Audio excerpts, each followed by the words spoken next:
L'histoire des coutumes de Gongnian et du thé.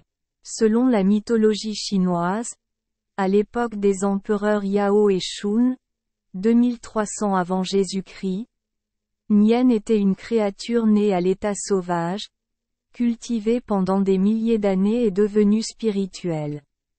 Parce qu'il était une créature ancienne, Nian était le gardien.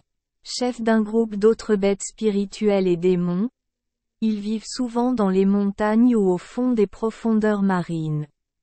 La forme de Nian est décrite de manière assez différente selon de nombreuses sources, mais la plus courante reste le corps d'une vache, la tête d'un lion avec une longue corne et des dents pointues. La légende raconte qu'il était une fois en Chine un dragon. Une bête sauvage appelée Nian a une longue tête et des cornes acérées sur la tête, extrêmement féroce. Tout Nian vit au fond de la mer toute l'année, seulement la nuit, il débarque pour tuer et manger des animaux et des humains. Ainsi, chaque fois qu'ils atteignent la trentaine, jeunes et vieux, les femmes et les hommes des villages doivent courir dans les forêts profondes et les montagnes pour éviter d'être blessés par les bêtes féroces de Nian. Une année, les habitants du village de Hoadao aidaient les personnes âgées et les enfants montèrent dans la montagne pour se réfugier, puis aperçurent un mendiant entrer dans le village.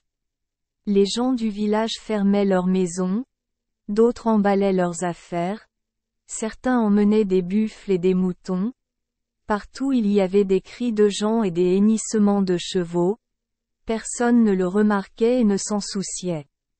Seule une vieille femme de la partie orientale du village de Hoadao a donné à manger à ce mendiant, et en même temps lui a conseillé de gravir rapidement la montagne pour éviter les animaux sauvages.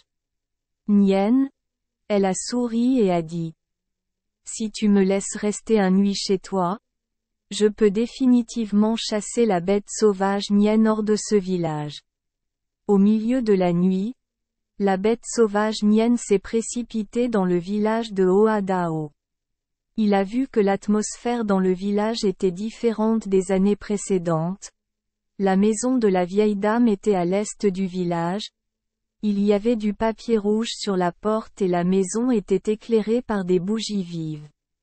Faisant paniquer, trembler et crier la bête Nian avec un son très étrange. La bête Nian regarda avec indignation la maison de la vieille dame pendant un moment, puis rugit dans la maison. Lorsqu'il est arrivé devant la maison, une forte explosion a soudainement retenti dans la cour, faisant trembler Nian et n'osant plus se précipiter. Il s'avère que la bête féroce Nian a très peur de la couleur rouge, du feu et des explosions. À ce moment-là, la porte de la maison de la vieille dame s'est ouverte, seulement pour voir un vieil homme vêtu d'une chemise rouge rire bruyamment dans le jardin. La bête sauvage Nian eut peur et s'enfuit confuse. Le lendemain, c'était le premier jour du thé. Les gens qui étaient montés sur la montagne pour se réfugier sont retournés au village de Hoadao et ont constaté que tout dans le village était sain et sauf et ont été extrêmement surpris. À ce moment-là, la vieille dame a semblé se souvenir soudainement et a immédiatement informé ses proches des engagements ci-dessus de la vieille dame.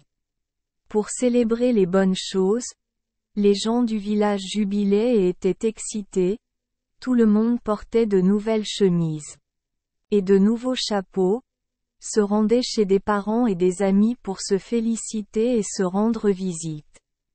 Après cela, cette histoire s'est rapidement répandue dans tout le village de Hoadao, faisant savoir à tout le monde comment appliquer les mesures pour chasser la bête féroce Nian. Ainsi, tous les 30 jours du thé, chaque maison affiche des distiques rouges, déclenche des feux d'artifice, allume des lumières vives et les accueille.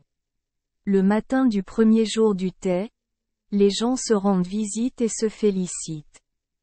C'est pourquoi cette coutume est de plus en plus populaire et est devenue le nouvel an traditionnel le plus solennel du peuple chinois.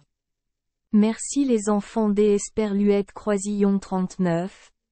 Avoir écouté des contes de fées au jour Esperluette Croisillon 39. 8. Espérons que les histoires apporteront aux enfants des moments heureux et significatifs.